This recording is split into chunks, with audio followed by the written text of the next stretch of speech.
മണ്ഡലങ്ങളിലുമാണ്. രോഗശാന്തിയുടെ മേഖല മാത്രമല്ല, വീട് ഇപ്പോൾ ഒരു മോള് സാക്ഷ്യം പറഞ്ഞില്ലേ, ഞങ്ങൾ വണ്ടി വാങ്ങിച്ചു പക്ഷെ ഞങ്ങൾക്ക് വഴിയില്ല എന്ന് പറഞ്ഞു. അപ്പോൾ നാട്ടുകാർ ഞങ്ങളെ കളിയാക്കി. ആ ഉടമ്പടി എടുത്തപ്പോൾ അവൾ എൻ്റെ അടുത്ത് വന്ന് ചോദിച്ചു. അപ്പോൾ അവളുടെ ശിരസിൽ കൈവച്ചപ്പോൾ പറഞ്ഞത്, നിങ്ങൾ വീട് വിൽക്കേണ്ട കാര്യമില്ല. അവരെന്താ ഉദ്ദേശിച്ചത്, ഞങ്ങൾ വീട് വിറ്റിട്ട് റോഡ് സൈഡിൽ പോയി താമസിക്കാവുന്നതാണ്. അപ്പോൾ അത് ദൈവഹിതമല്ല. കാര്യം എന്താ കാരണം എന്ന് വെച്ച് കഴിഞ്ഞാൽ, നമ്മൾ ഒരു സ്ഥലത്ത് താമസിക്കുമ്പോൾ ചുമ്മാ അതങ്ങ് വിൽക്കാമെന്ന് നിങ്ങൾ ധരിക്കരുത്. എന്താ കാരണം വെച്ചാൽ, നമ്മുടെ കുറേ ഇൻവെസ്റ്റ്മെൻ്റ് ഉണ്ട്. ഞാൻ കുടുംബത്തിൽ നിന്നും മാറി താമസിക്കണമെന്ന് ചില ആൾക്കാർ എന്നോട് പറയും. അപ്പോൾ അവർ കുടുംബത്തിൽ നിന്ന് മാറി താമസിക്കാൻ നേരത്ത് അവരെന്നോട് സങ്കടം പറയും, അച്ഛാ ഞങ്ങൾക്ക് ഒന്നും ഇല്ലെന്നാണ് അമ്മ പറഞ്ഞതെന്ന് പറയും. ഞങ്ങൾക്കൊന്നും ഓഹരി, അപ്പം നിങ്ങൾ തന്നെ നിങ്ങളുടെ കാര്യം നോക്കണമെന്നാണ് അമ്മ പറഞ്ഞതെന്ന് പറയും. അപ്പം ഞാൻ അവളുടെ ചെവി പറയും, അവിടെ നിന്നൊരു പഴയ രൂപം എടുക്കാൻ പറ്റുമെങ്കിൽ നല്ലതായിരുന്നു. ഭർത്താവിനോടും ഭാര്യയോടും പറയും, രഹസ്യയോട് പറയും, അവിടെ നിന്നൊരു പഴയ രൂപം എടുക്കാൻ പറ്റുമെങ്കിൽ നല്ലതായിരുന്നു എന്ന് പറയും. നമുക്ക് ഓഹരിയൊന്നും വേണ്ട.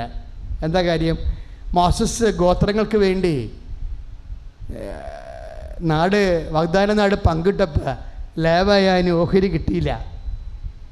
എന്നിട്ട് മോസസ് അവരോട് പറഞ്ഞത്, കർത്താവാണ് നിങ്ങളുടെ ഓഹരി എന്നാണ്. അപ്പോൾ ഒരു ഓഹരിയും ഇല്ലാതെ കുടുംബത്തിൽ നിന്ന് പോരരുത്. ഒരു ഓഹരിയും തന്നില്ലെങ്കിൽ പ്രാർത്ഥിച്ച രൂപങ്ങൾ വാങ്ങിച്ചുകൊണ്ട് പോരണം. എന്താ കാരണം എന്നറിയാവോ, നമ്മൾ പ്രാർത്ഥിക്കുന്ന രൂപങ്ങളിലൂടെ എപ്പോഴും അത് അടയാളമല്ലേ. നമ്മൾ രൂപങ്ങളെ ഒന്നും ആരാധിക്കണില്ല, പക്ഷേ അതെല്ലാം അടയാളങ്ങളാണ്. എന്തിനാണ്?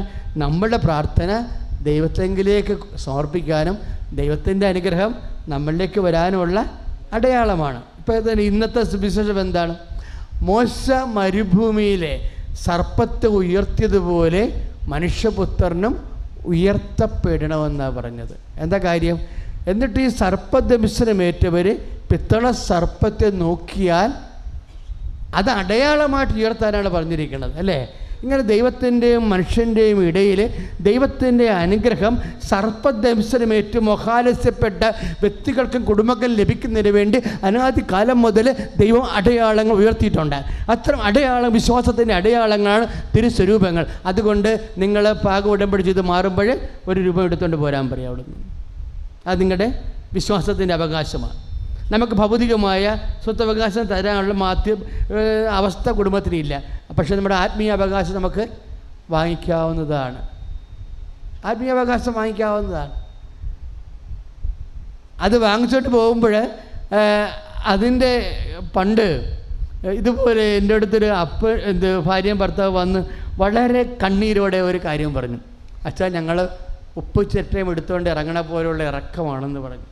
പിന്നെ നെഞ്ചത്ത് ചേർത്ത് വെച്ചുകൊണ്ട് ഒരു ഒരു ഇരട്ടവാലം കുറങ്ങിയ ഒരു ഹൃദയത്തിൻ്റെ രൂപം എടുത്തുകൊണ്ട് പോകുന്നെന്ന് പറഞ്ഞു. പക്ഷേ ഞാൻ പിന്നീട് എന്നെ അവർ വീട് വെഞ്ചരിക്കാൻ വിളിക്കുമ്പോൾ എനിക്ക് പോകാൻ ഒത്തില്ല.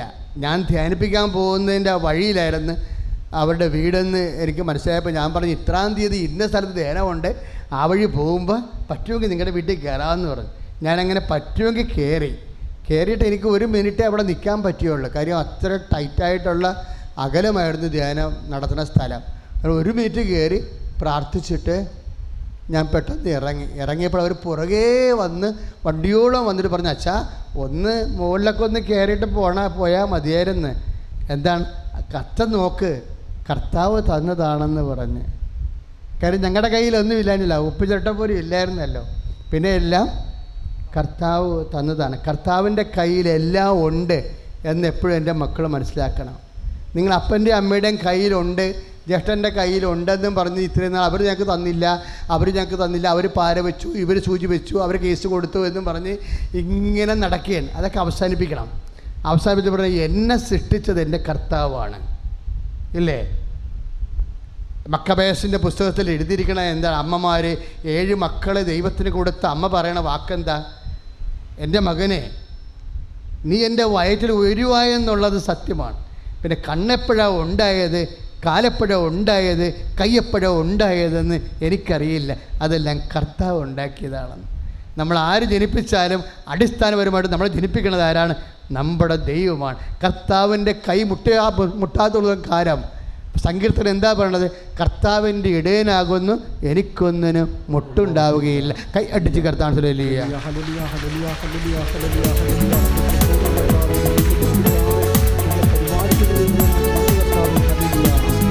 പരമദിവ്യകാരുണ്യത്തിന് പരിശുദ്ധ പരമദിവ്യകാരുണ്യത്തിന് പരിശുദ്ധ പരമദിവ്യകാരുണ്യത്തിന് സാധാരണ പ്രാർത്ഥനയ്ക്ക് പോലും അതാണ് അതിൻ്റെ ഉത്തരം. കർത്താവ് എൻ്റെ ഇടയനാകുന്നു, എനിക്കൊന്നിനും ഉണ്ടാവുകയില്ല. ഉടമ്പടിയാകുമ്പോൾ അത് ഡിവൈൻ ഫോർമുലായി ചെയ്തിരിക്കുന്ന പ്രാർത്ഥനയാണ്. അപ്പോൾ ദൈവത്തിന് അവിടെ സത്യം പറഞ്ഞ ഓപ്ഷൻ ഇല്ല. എന്താ കാര്യം? നമ്മളെ സഹായിക്കാതിരിക്കാനും സഹായിക്കാനും അങ്ങനെ ഓപ്ഷൻ ഇല്ല. എന്താ കാര്യം? ദൈവം സത്യസന്ധനും നീതിയുള്ളവനുമാണ്. കർത്താവിൻ്റെ നീതിയിലും സത്യസന്ധതയിലും അടിസ്ഥാനപ്പെടുത്തിയാണ് ഉടമ്പടികളെ പുരോഗമിക്കണം. ഉടമ്പടി എന്ന സംഭവത്തിൽ തന്നെ മെയിൻ സംഭവം എന്താണ്? കർത്താവിൻ്റെ നീതിയും കർത്താവിൻ്റെ സത്യത്തിലെയും അടിസ്ഥാനപ്പെടുത്തിയാണ് ആ പ്രാർത്ഥന ക്രമീകരിക്കുന്നത്. ഇപ്പോൾ നമ്മുടെ തമിഴ്നാട്ടിലൊക്കെ ചെല്ലുമ്പോൾ വലിയ കാറ്റാടി യന്ത്രങ്ങളുണ്ട്. രാമക്കമേട്ടിലൊക്കെ ഉണ്ട് വലിയ കാറ്റാടി യന്ത്രങ്ങൾ. എന്തിനാണ്? കാറ്റിനെ ആശ്രയിച്ചാണ് ആ പങ്ക തിരിച്ച് വെച്ചിരിക്കുന്നത്. കാറ്റ് വരുന്നതനുസരിച്ച് കൊണ്ട് ആ പങ്ക കറങ്ങിക്കൊണ്ടിരിക്കുമ്പോൾ ടർബൈൻ കറങ്ങിയിട്ട് ജനറേറ്റ് ചെയ്തിട്ട് കറണ്ട് ഉൽപ്പാദിപ്പിക്കും. കറണ്ടിൻ്റെ ഉൽപ്പാദനം കാറ്റിനെ ആശ്രയിച്ചാണ് ക്രമീകരിച്ചിരിക്കുന്നത്. അതുപോലെ ഉടമ്പടി ആശ്രയിക്കുന്നത് കർത്താവിൻ്റെ സത്യസന്ധതയിലും കർത്താവിൻ്റെ നീതിയിലുമാണ് ഉടമ്പടി അടിസ്ഥാനപ്പെടുത്തിയിരിക്കുന്നത്. എന്താ കാര്യം? കർത്താവ് പറഞ്ഞതുപോലെ ഉൽപ്പത്തി പുസ്തകം മുതൽ വെളിപാടിൻ്റെ പുസ്തകം വരെ ദൈവവും മനുഷ്യനുമായിട്ടുള്ള എല്ലാ കൊടുക്ക വാങ്ങലുകൾക്കും ഇടപാടുകൾക്കും ഒറ്റ ഫോർമുലയേ ഉള്ളൂ. എന്താണ്? കവനൻറ്റ്, ഉടമ്പടി. ഒറ്റ ഫോർമുലയേ ഉള്ളൂ. ആദ്യം തന്നെ തുടങ്ങണ തന്നെ ഈ ഉടമ്പടിയുടെ നിശ്വാസമുണ്ട്. ദൈവം മനുഷ്യനെ സൃഷ്ടിച്ചിട്ട് എന്താ പറഞ്ഞത്? ഉൽപ്പത്തി 1:22 സന്താന പുഷ്ടിയുള്ളവരായി പെരുകി ഭൂമിയെ കീഴടക്കുവിൻ. Praise the Lord. മനുഷ്യന് കൊടുത്ത ആദ്യത്തെ വാഗ്ദാനമാണ്. ഈ വാഗ്ദാനമാണ് പിന്നീട് ഉൽപ്പത്തി പുസ്തകം, വെളിപാട് പുസ്തകം വരെ പലപ്പോഴും റിവൈസ് ചെയ്യണത് കാലങ്ങൾക്കൊപ്പം. ആദ്യത്തെ അതുകൊണ്ട് നമ്മൾ ജന്മാവകാശം എന്ന് പറയത്തില്ലേ? ജന്മാവകാശം എന്ന് പറയുന്നത് എന്താണ്? ജന്മിത്വം. അതായത് പാരമ്പര്യമായിട്ട് നമ്മൾക്ക് ജീവനാംശം പോലെ പകർന്നു കിട്ടിയതാണ്. അതാണ് ജന്മാവകാശം എന്ന് പറയണത്. ജന്മാവകാശം ഒരു കടിഞ്ഞൂൽ അവകാശം പോലെയാണ്. ഉടമ്പടിയുടെ വാഗ്ദാനങ്ങൾ ഒരു കടിഞ്ഞൂൽ അവകാശമാണ്. എന്താണ്? മനുഷ്യനെ ജനിപ്പിച്ചപ്പോൾ ഇവിടെ ജീവിക്കാനും പുലരാനും വേണ്ടി ദൈവം കൊടുത്ത കന്യ അനുഗ്രഹമാണ്. എന്താണ്? സന്താന പുഷ്ടിയുള്ളവരായി പെരുകി ഭൂമിയെ കീഴടക്കുവിൻ. Praise the lord. ഹല്ലേലൂയ. ഭൂമിയെ കീഴടക്കാൻ പറയുമ്പോൾ ഓരോരോ കാലങ്ങളിൽ നമുക്ക് നൽകിയ ഭൂമി എന്താണ്? ജീവിതത്തിൻ്റെ ഭൗതിക സാഹചര്യങ്ങളാണ്. ജീവിതത്തിൻ്റെ ഇപ്പം ഉദാഹരണത്തിന് കർത്താവെ അങ്ങയുടെ അരൂപിയെ അയക്കുക, ഭൂമുഖം നവീകരിക്കപ്പെടട്ടെ എന്ന് സങ്കീർത്തനമില്ലേ? കർത്താവെ അങ്ങയുടെ അരൂപിയെ അയക്കുക, ഭൂമുഖം. അപ്പോൾ ഭൂമുഖം നവീകരിക്കപ്പെട്ടെന്ന് പറഞ്ഞാൽ തൊഴിലുറപ്പുകാരെ പോലെ ഉള്ള പുല്ലെല്ലാം വെട്ടി മാറ്റുക എന്നുള്ളതാണ് അതിൻ്റെ അർത്ഥം. അല്ല, ഭൂമിയുടെ മുഖം എന്ന് പറയുന്നത് എന്താണ്? മനുഷ്യൻ്റെ ഹൃദയമാണ്. അതാണ് ഉദ്ദേശിക്കുന്നത്. കർത്താവെ അങ്ങയുടെ അരൂപിയെ അയക്കുക, ഭൂമുഖം നവീകരിക്കട്ടെ, മനുഷ്യൻ്റെ ഹൃദയം നവീകരിക്കട്ടെ. അതുപോലെ തന്നെയാണ് ഇവിടെ പറഞ്ഞിരിക്കുന്നത്. സന്താന പുഷ്ടിയുള്ളവരായി പെരുകി ഭൂമിയെ കീഴടക്കാൻ. ഭൂമിയെ കീഴടക്കാൻ പറഞ്ഞത് എന്താണ്? ഭൗതിക സാഹചര്യത്തെ കീഴടക്കാൻ. ഓരോരുത്തർക്കും ഓരോ ഭൗതിക സാഹചര്യമാണ്. ഇപ്പോൾ ഒരു സാക്ഷ്യം പറഞ്ഞില്ലേ, എന്ത് സാക്ഷ്യം പറഞ്ഞത്? 9 പ്രാവശ്യമായിട്ട് IELTS എഴുതി പരാജയപ്പെട്ടിരിക്കണം, 9 പ്രാവശ്യമായിട്ട്. അപ്പോൾ 9ാമത്തെ പ്രാവശ്യം 8ാമത്തെ പ്രാവശ്യം തോറ്റപ്പോൾ അവർക്ക് മനസ്സിലായി അവരുടെ കഴിവ് കൊണ്ട് ഇനി മുന്നോട്ട് പോകാൻ പറ്റത്തില്ല. അതുകൊണ്ട് എന്ത് ചെയ്ത്, ദൈവത്തിൻ്റെ ഉടമ്പടി ഫോർമുലയിൽ അവരത് അതിൻ്റെ പാക്കേജിൻ്റെ ഭാഗമാക്കി. അറിയെന്താണ്? ദൈവം നമ്മളോട് പറഞ്ഞിട്ടുണ്ട്, സന്താന പുഷ്ടിയുള്ളവരായി പെരുകി ഭൗതിക സാഹചര്യത്തെ കീഴടക്കാൻ പറഞ്ഞിരിക്കുന്നത്. അപ്പോൾ അവളുടെ ഭൗതിക സാഹചര്യം എന്താണ്? വിദ്യാഭ്യാസമാണ്. അവൾക്ക് കീഴടക്കാൻ പറ്റണില്ല. അവൾക്ക് കൊടുത്തിരിക്കുന്ന ബുദ്ധി കൊണ്ട്, അവൾക്ക് കൊടുത്തിരിക്കുന്ന ജീവിത സാഹചര്യങ്ങൾ കൊണ്ട് അവളുടെ ഭൗതിക സാഹചര്യത്തെ, അവളുടെ ഭൂമിയെ കീഴടക്കാൻ പറ്റണില്ല. അതുതന്നെയാണ് പറഞ്ഞ, വണ്ടി വാങ്ങിച്ചു, പക്ഷേ ഭൗതിക സാഹചര്യങ്ങൾ പ്രതികൂലമായി. ഇപ്പോൾ കർത്താവ് പറഞ്ഞു, നീ വീട് വെക്കാൻ നോക്കേണ്ട കാര്യമില്ല, മറിച്ച് നിനക്ക് വഴി തരും, വഴി കൊണ്ടുവന്ന് വീട്ടിൽ തരും. എന്താണ്? അവൾ ഉടമ്പടിയിൽ വിശ്വസ്തയായി നിൽക്കുകയാണ്. അവളുടെ ഭൂമി കീഴടക്കപ്പെടുകയാണ്. ഭൂമിയെ കീഴടക്കുക, നിൻ്റെ ഭൗതിക സാഹചര്യത്തിൻ്റെ വെല്ലുവിളികളെ പ്രതിരോധിക്കുകയാണ് ഉടമ്പടിയുടെ ആത്യന്തികമായ ലക്ഷ്യം. കൈ അടിച്ച് കർത്താവ്. ആ കന്യ അനുഗ്രഹം, കടിഞ്ഞൂൾ അവകാശം, ഭൗതിക സാഹചര്യത്തിൻ്റെ മേൽ കീഴടക്കാനുള്ള ദൈവത്തിൻ്റെ അവകാശമാണ് മനുഷ്യൻ പാപം ചെയ്തപ്പോഴേ നഷ്ടപ്പെടുത്തിയത്. ഇതാണ് ഉടമ്പടിയുടെ ഒരു ഭാഗം മുഴുവനും എന്താണ്? പാപമാണ് അല്ലേ? 3 പാപം വെച്ച് 3 മാസം കഴിയുമ്പോൾ നമ്മൾ ഉപേക്ഷിച്ചു കൊണ്ടേയിരിക്കും. എന്താ? ലോകം ആധിപത്യം നടത്തിയിട്ടുള്ള സ്ഥലങ്ങളിലെല്ലാം ദൈവത്തിന് വേണ്ടി ഹൃദയത്തെ തിരിച്ചു പിടിക്കുന്ന പ്രക്രിയയാണ് പാപം ഉപേക്ഷിക്കുക എന്ന് പറയണത്. കാര്യം, പാപം പെരുകിയപ്പോഴാണ് ആദ്യം കൊടുത്ത കടിഞ്ഞൂൽ അവകാശം പ്രളയം വന്നു, ജലപ്രളയം വന്നു, ഭൂമിയുടെ മുഖം ചീഞ്ഞ് അഴുകി പ്രേതങ്ങൾ ഒഴുകി നടന്നപ്പോഴേ, അപ്പോഴും ദൈവത്തിൻ്റെ കൂടെ വിശ്വസ്തനായി നിന്നൊരു മനുഷ്യനോട് പറഞ്ഞു, നഷ്ടപ്പെട്ടതെല്ലാം നമുക്ക് വീണ്ടും തിരിച്ചു പിടിക്കാൻ കഴിയും. I will bless, I will give you a greenery, as I give you a greenery earth. 9:3 നമ്മൾ വായിക്കുന്നതാണ് ഉൽപ്പത്തി പുസ്തകത്തിൽ. നോഹിനോട് ചെയ്തതാണ്. പച്ചയായ ഹരിത സസ്യങ്ങൾ നിനക്ക് ഭക്ഷണമായി തന്നതുപോലെ നിൻ്റെ ഭൗതിക മേഖലകളെ ഞാൻ അനുഗ്രഹിക്കും. പ്രളയം വന്ന് എല്ലാം നശിച്ചു പോയി, ചീഞ്ഞു പോയതാ, പിന്നെയും വീണ്ടും പച്ച പിടിപ്പിച്ച് കൊണ്ടുവരികയാണ്. ഉടമ്പടിയുടെ ഒരു തിരി പച്ചത്തിരിയല്ലേ? എന്താ കാര്യം? അഭിവൃദ്ധിയുടെ ദൈവത്തിൻ്റെ വാഗ്ദാനത്തിൻ്റെ നിറമാണ്. നിൻ്റെ ഭൗതിക സാഹചര്യങ്ങളെ ഞാൻ പച്ചപ്പിടിപ്പിക്കുമെന്നുള്ള വചനത്തിൻ്റെ അതിൻ്റെ അന്തരാർത്ഥം ഉൾക്കൊള്ളുന്ന ഉൽപ്പത്തി 9:3 അടിസ്ഥാനത്തിലാണ്.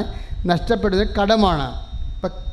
ഇപ്പോൾ സാമ്പത്തിക ബാധ്യതകൾ ഈ ആഴ്ചത്തെ മെയ് മാസത്തെ 10 മുഴുവനും കുറേയധികം സാമ്പത്തിക പരാധീനത വന്ന് അന്യാധീനപ്പെട്ടു പോയവർ ഉടമ്പടി വഴി വീണ്ടെടുക്കുന്ന സാക്ഷ്യങ്ങളാണ് ചേർത്തിരിക്കുന്നത്. കാര്യം എന്താണ്? സാമ്പത്തിക വിഷയം ഒരു വല്ലാത്ത വിഷയമാണ്. അത് ഭൗതിക സാഹചര്യങ്ങളെ തകർത്ത് കളയുന്നതാണ്.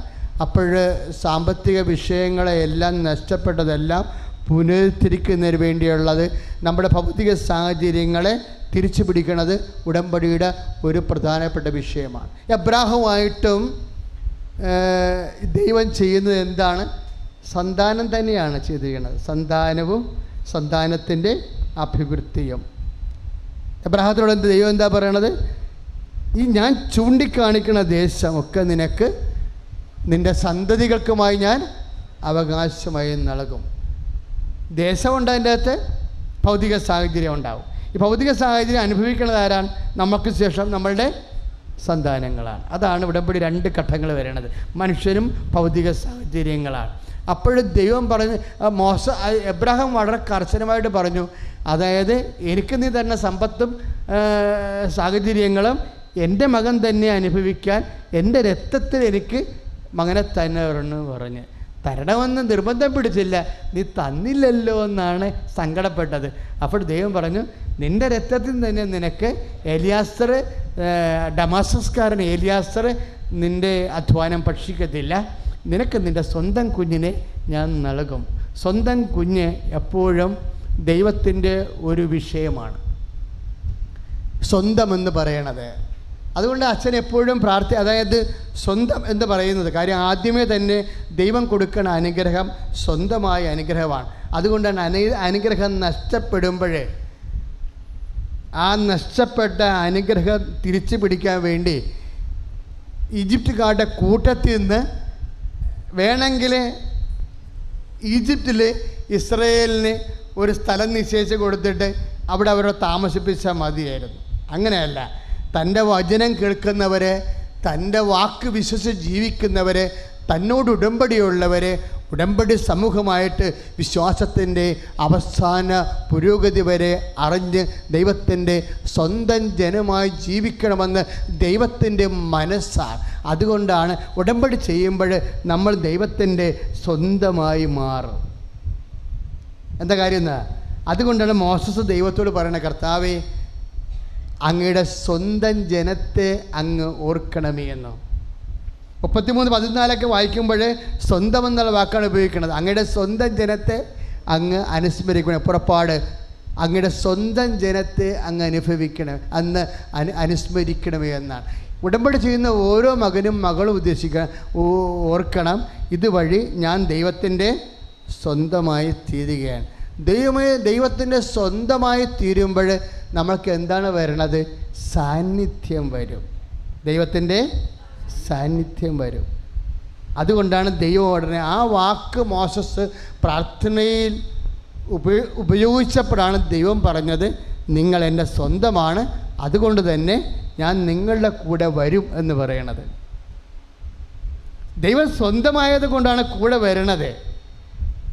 സ്വന്തമല്ലെങ്കിൽ കൂടെ വരേണ്ട കാര്യമില്ല. ശരിക്കും ആരെങ്കിലും കൂട്ടി വിട്ടാൽ മതി.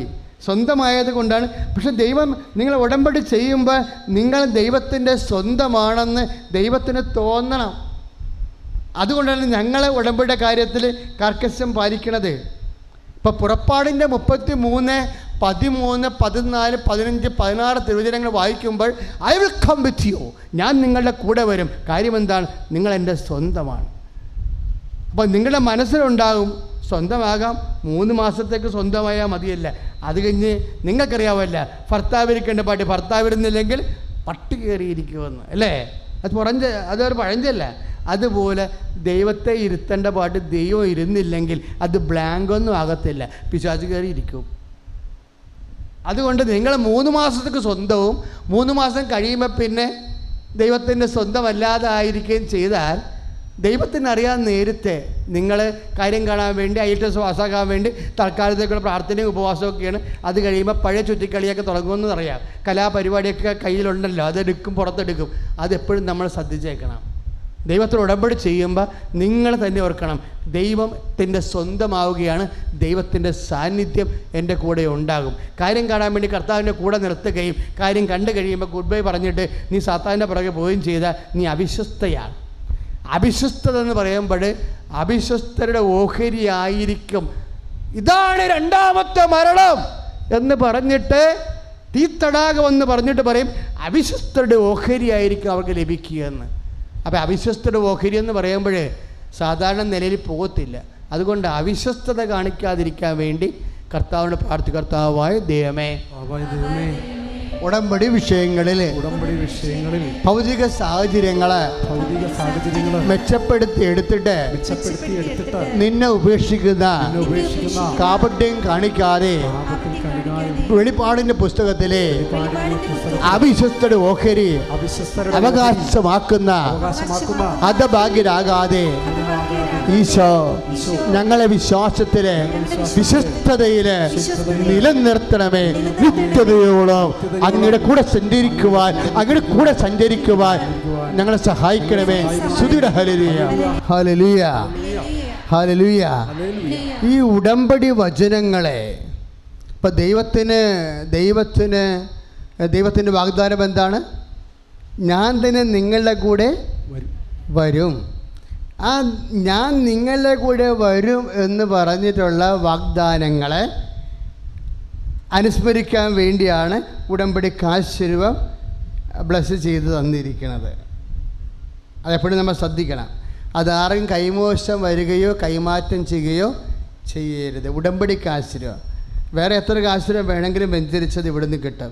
പക്ഷെ ഉടമ്പടി കാശുരൂപം ഒരെണ്ണം മാത്രമേ കിട്ടത്തുള്ളൂ. അതിൻ്റെ ആ സാക്ഷ്യങ്ങളൊക്കെ നിങ്ങൾ ഓർത്താൽ മതി. ഓരോ മനുഷ്യന്മാരും പറയുന്ന സാക്ഷ്യങ്ങൾ ഉടമ്പടി കാശുരൂപത്തെ ബേസ് ചെയ്തുകൊണ്ട് എന്താണ് അത് കർത്താവിൻ്റെ നാമത്തിൽ ആശീർവദിക്കുന്നതാണ്. 12 പ്രാവശ്യം ആശീർവദിക്കും.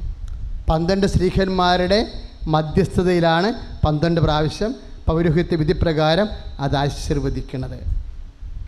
അതിൻ്റെ കാരണം എന്താണ്? അങ്ങനെ 12 പ്രാവശ്യം ആശീർവദിക്കുമ്പോൾ യേശു കർത്താവാണെന്ന് അധരം കൊണ്ട് ഏറ്റുപറഞ്ഞ് ദൈവം അവന് മരിച്ചെന്ന് ഉയർപ്പിച്ചെന്ന് ഹൃദയത്തിൽ വിശ്വസിച്ച് റോമ 10:9 വചനമനുസരിച്ചുകൊണ്ട് ആശീർവദിക്കുമ്പോൾ ദൈവം കർത്താവ്, ദൈവം സമസ്തവും അവൻ്റെ പാദത്തിൻ്റെ കീഴിലാക്കുന്ന വലിയ 1 കൊറിന്ത്യസ് 15:26 വചനമനുസരിച്ചുകൊണ്ട് ആ വിശ്വസിക്കുന്ന വ്യക്തിയിൽ ദൈവം വസിക്കുന്നിടത്തോളം കാലം ആ വിശ്വാസം വഴിയാണ് ദൈവം നമ്മൾ വസിക്കുന്നത്. ആ വസിപ്പ് കൊണ്ട് തന്നെ നമ്മൾക്കുണ്ടാകുന്ന ഭൗതിക പ്രതിസന്ധികളും രോഗങ്ങളെല്ലാം നമ്മളുടെ ചുറ്റുവട്ടങ്ങളിലായിരിക്കും. ഇന്നലെ ഒരു സാക്ഷ്യം ഞാൻ കേട്ടായിരുന്നു. എന്താണെന്നറിയാവോ?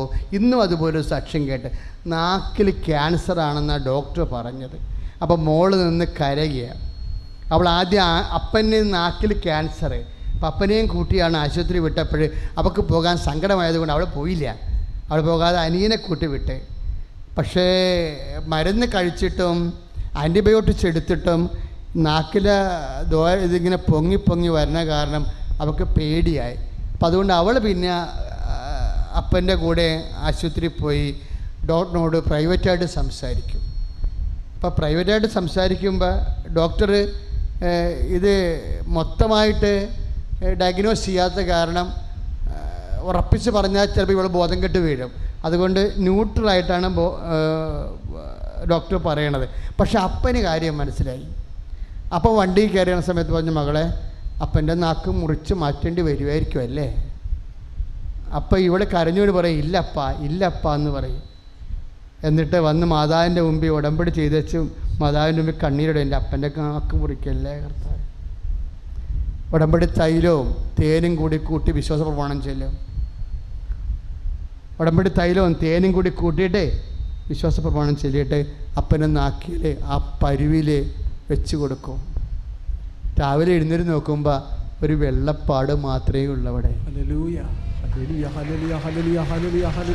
ഉടമ്പടി നേർച്ച വസ്തുക്കളുടെയൊക്കെ എപ്പോഴും എൻ്റെ മക്കൾക്ക് ഉണ്ടാകുന്ന സംഭവം, ഞങ്ങൾ ഇവിടുന്ന് വളരെ ശ്രദ്ധയോടുകൂടിയാണ് ഈ നേർച്ച വസ്തുക്കളെ വ്യഞ്ചരിച്ച് തരേണ്ടത്.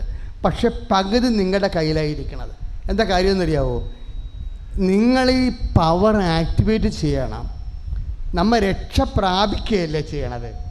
യേശു കർത്താവാണെന്ന് അധരം കൊണ്ട് ഏറ്റുപറഞ്ഞ് ദൈവം അവന് മരിച്ചതെന്ന് ഉയർപ്പിച്ചെന്ന് ഹൃദയത്തിൽ വിശ്വസിക്കുമ്പോൾ നമ്മൾ രക്ഷ എന്ന് പറയുന്ന ലൂക്ക 2:30 ഈ എല്ലാ മനുഷ്യർക്കും വേണ്ടി ഒരുക്കിയിരിക്കുന്ന രക്ഷയായ ഈശോനെ നമ്മൾ പ്രാപിക്കുകയാണ് ചെയ്യണത് അല്ലേ?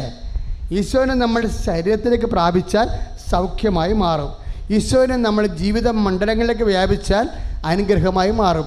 ഈശോനെ നമ്മുടെ ഹൃദയത്തിലേക്ക് പ്രാപിച്ചാൽ കൃപയായി മാറും. നിത്യതയാണ് അതിൻ്റെ വാഗ്ദാനം.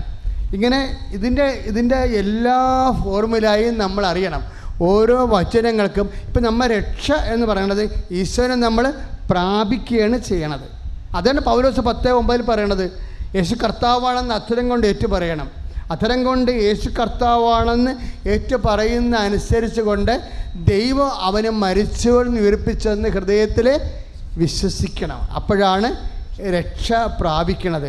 അപ്പോഴിങ്ങനെ യേശു കർത്താവാണെന്ന് അധരം കൊണ്ട് ഏറ്റു പറയുമ്പോഴും ദൈവം അവന് മരിച്ചെന്ന് ഉയർപ്പിച്ചെന്ന് ഹൃദയത്തിൽ വിശ്വസിക്കുമ്പോഴുമാണ് നമ്മൾ ഈശോനെ പ്രാപിക്കണത്. ഈശോനെ പ്രാപിച്ച് ശരീരത്തിലേക്കാണ് പ്രാപിക്കണമെന്നുണ്ടെങ്കിൽ അവിടെ എന്നാ സംഭവിക്കണത്? അത് സൗഖ്യമായി മാറും. ഇപ്പോൾ ഒരു മോള് കഴിഞ്ഞ ആഴ്ച സാക്ഷ്യം പറഞ്ഞില്ലേ, അവൾ എത്ര ലിറ്റർ ബ്ലീഡിങ് എന്ന് അവൾക്ക് അറിയത്തില്ല. അന്ന് ബ്ലീഡിങ് ആണ്, പക്ഷേ എത്ര ലിറ്ററാണെന്ന് അറിയത്തില്ല. അവശയായിപ്പോയി. പുറത്തോട്ട് ഇറങ്ങാനും പറ്റണില്ല. ജീവിതമാണെങ്കിൽ ഒരു ജോലിയുണ്ട്, അത് ഫീൽഡ് വർക്കാണ്. അപ്പോൾ ബ്ലീഡിങ് ഉള്ളവർക്കെന്ന് വെച്ച് കഴിഞ്ഞാൽ ഫീൽഡ് വർക്ക് നടക്കത്തില്ല. അപ്പോൾ ജീവിത വഴിയും മുട്ടി. അപ്പോൾ നോക്കിയപ്പോൾ സ്കാൻ ചെയ്തപ്പോൾ ഒരു വലിയ ശരീരത്തിൻ്റെ ഉള്ളിൽ, യൂട്രസിൻ്റെ ഉള്ളിൽ ഒരു ദശ വളരുകയാണ്. അപ്പോൾ ഇവർക്ക് ഓപ്പറേഷൻ എന്നാ പേടിയാണെന്ന് തോന്നണം. അതുകൊണ്ട് ഇവൾ ഹോമിയോയിൽ പോകാൻ പറഞ്ഞു. അപ്പോൾ ഹോമിയോ ഡോക്ടർ പറഞ്ഞ് ഇത് 1 കൊല്ലം മരുന്ന് കഴിക്കുമ്പോൾ ഇത് ചുങ്ങിപ്പോകുമായിരിക്കുമെന്ന് പറഞ്ഞു. അപ്പോൾ 1 കൊല്ലം മരുന്ന് കഴിക്കണവരെ ബ്ലീഡിങ് ഇങ്ങനെ നടന്നുകൊണ്ടിരിക്കുക. ബാത്റൂമിലൊക്കെ പോയാൽ ബേസത്തിൻ്റെ അകത്ത് വെള്ളം പോണ പോലെയാണ് ബ്ലഡ് പോണത്. അത്ര അവൾ പറഞ്ഞു, ഞാനിങ്ങനെ തുറന്ന് പറയുകയാണ്, കാരണം ഞാൻ അത്രയും അനുഭവിച്ചതാണെന്ന് പറയുകയാണ്. എന്നിട്ട് അവസാനം എന്നാ ചെയ്യണത്, ഇവിടെ അവൾ വന്നിട്ട് ചെയ്തതെന്ന് പറയണത്, ഉടമ്പടി എടുത്തതിന് ശേഷം, ശരിക്കും പറഞ്ഞാൽ അവൾ ഉടമ്പടി എടുത്തില്ല. ഉടമ്പടി നിഷേധം പറഞ്ഞൊരു മോൾ ഇവിടെ ഇരിപ്പുണ്ടായിരുന്നു.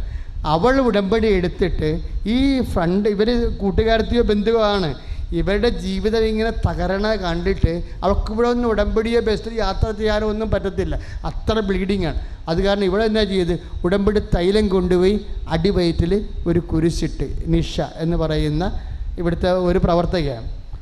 എന്നാ സംഭവിക്കണം, ഒരു 5 മിനിറ്റ് കഴിഞ്ഞപ്പോൾ യൂട്രസിൽ നിന്ന് ഒരു സംഭവം ഇറങ്ങി താഴേക്ക് വന്നു. അവൾ നോക്കിയപ്പോൾ ഏതാണ്ട് ഒരു 7-8 സെൻറ്റിമീറ്റർ ഉണ്ട്, ഒരു 100 ഗ്രാമത്തോളം ഉണ്ട്.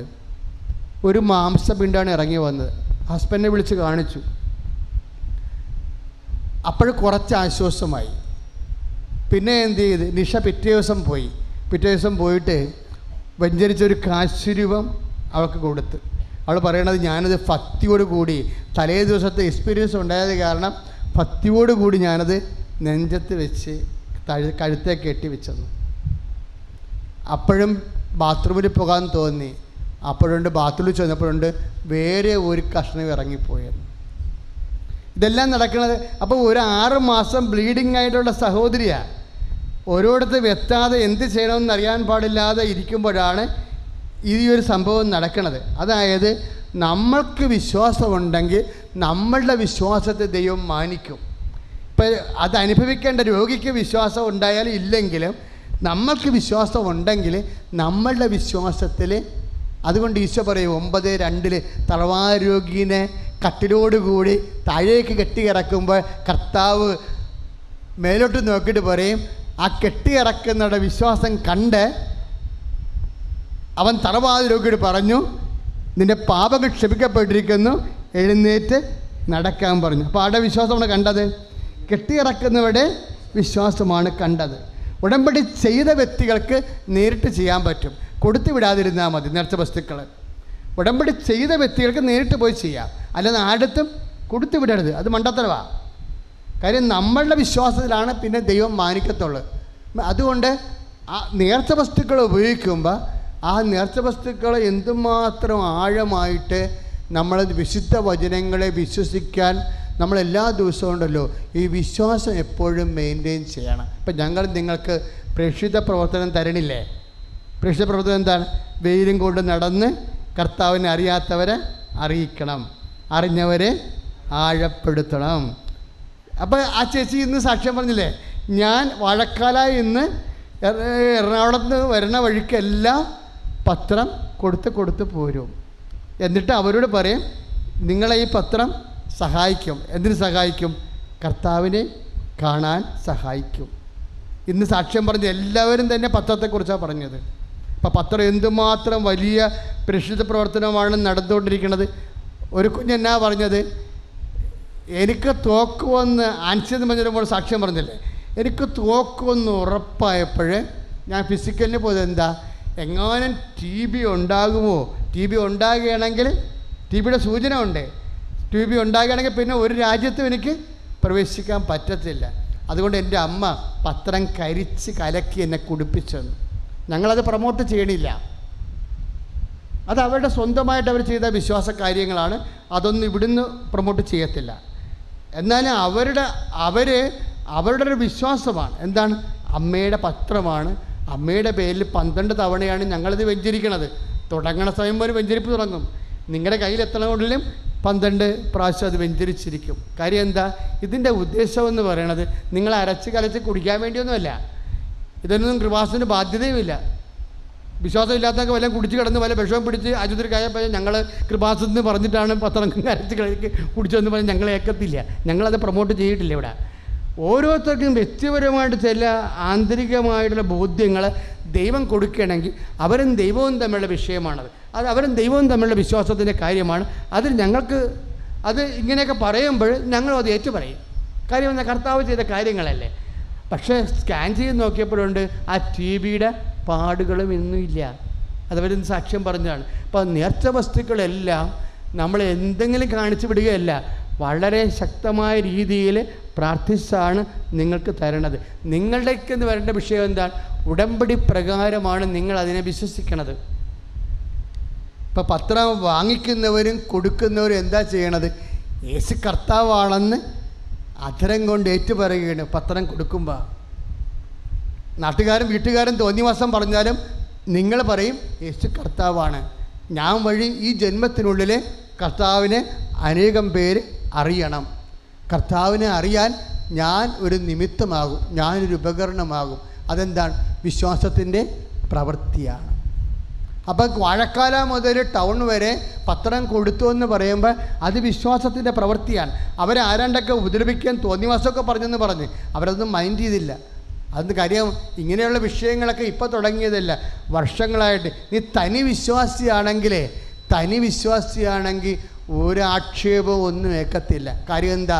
നമ്മൾക്കെല്ലാം നിത്യരക്ഷയ്ക്ക് വേണ്ടി ആക്ഷേപം ഏറ്റൊരു ഗോട്ടിയായിട്ട് കിടക്കുന്നവനാണ് ഉയർത്തെഴുന്നേറ്റിരിക്കുന്നത്. അവൻ ഉയർത്തെഴുന്നേറ്റെങ്കിൽ അവൻ്റെ ഉയർത്തെഴുന്നേൽപ്പിൽ ഇന്നല്ലെങ്കിൽ നാളെ പങ്കാളിത്ത ഉറപ്പാണ്. കൈ അടിച്ച് കർത്താവ്.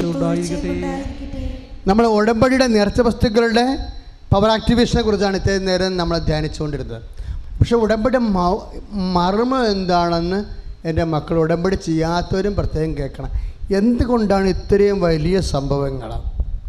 ഇപ്പം ഞാനൊരു അച്ഛനുമായിട്ട് എൻ്റെ മുറി സംസാരിക്കുകയായിരുന്നു. അപ്പോൾ അദ്ദേഹത്തോട് ഞാൻ ഉടമ്പടിയുടെ കാര്യങ്ങൾ സംസാരിക്കണ മുമ്പ് ഞാൻ പറഞ്ഞു, വെച്ചാൽ ഞാൻ 87 തുടങ്ങിയ ശുശ്രൂഷയാണ്. 100 ജപമാലയൊക്കെ വെച്ച് ഇങ്ങനെ തീർത്ഥാടനത്തിന് പോകുമ്പോൾ ചെല്ലുമ്പോഴും വഴിയാത്രയിൽ ചെല്ലുമ്പോഴും ദൈവം ഇങ്ങനെ ഓരോ കാലങ്ങളും കൃപാസനം ശുശ്രൂഷകളെ ഇങ്ങനെ അപ്ഗ്രേഡ് ചെയ്ത് തരും. അങ്ങനെയാണ് നമുക്ക് അഖണ്ഡ ജമാലയൊക്കെ കിട്ടിയത്, അങ്ങനെയാണ് മരിയൻ കൃപാഭിഷേക ദേനം കിട്ടിയത്. അങ്ങനെയാണ് അതിൻ്റെ അവസാനമാണ് ഇപ്പോൾ ഉടമ്പടി പ്രാർത്ഥന കിട്ടിയിരിക്കുന്നത്. അപ്പോൾ ഉടമ്പടി പ്രാർത്ഥനയുടെ പ്രത്യേകത എന്ന് പറഞ്ഞാൽ എന്താ? ഉടമ്പടി പ്രാർത്ഥന വാഗ്ദാന പേടകത്തെ അടിസ്ഥാനപ്പെടുത്തിയ പ്രാർത്ഥനയാണ്. വാഗ്ദാന പേടകത്തിലുള്ളത് എന്താ? മോസസിൻ്റെ 10 കൽപ്പന വചനം.